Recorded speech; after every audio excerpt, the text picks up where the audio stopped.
The Kurdish army is diligently working to keep the ISIS militants at bay. With the heavily armed terrorists nearing the capital of Kurdistan, the army is asking for help from outside sources, and some are answering. Chris Mitchell reports now from Erbil. This is Chris Mitchell reporting from Erbil, the capital of Kurdistan, and one of the epicenters of this ongoing crisis in northern Iraq. It may look like an ordinary day, but the situation here is anything but normal. Erbil and this land have become a land of refugees. More than 1 million refugees have fled to this city alone. And if you want an idea of how close the front lines are, it's just about a 30-minute drive away. We were up there yesterday and heard reports of a military buildup by both ISIS and the Kurdish military called the Peshmerga. And yesterday, the Peshmerga got good news. Britain announced that it would send ammunition, and France announced it would be sending heavy weaponry to the Kurdish military.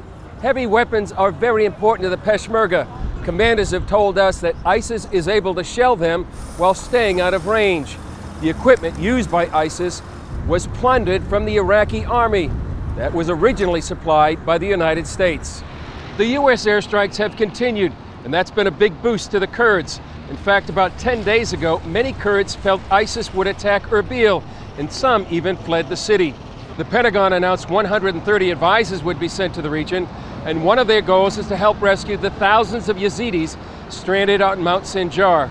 That's about a 3-hour drive from here in Erbil. According to the UN, that crisis with the Yazidis is their highest level of emergency. According to reports, ISIS has massacred hundreds of men and taken at least over 100 women and children. Many of the women have been used as sex slaves and pressured into converting to Islam. Finally, we've also seen many of the churches in Erbil reaching out to help the thousands of Christians and non-Christians who have fled the scourge of ISIS. As we've reported, many of these people tell us horror stories about how ISIS stole property and gave them the chance to either leave, convert, or die. We'll bring you that story and more in our continuing coverage of the crisis here in northern Iraq.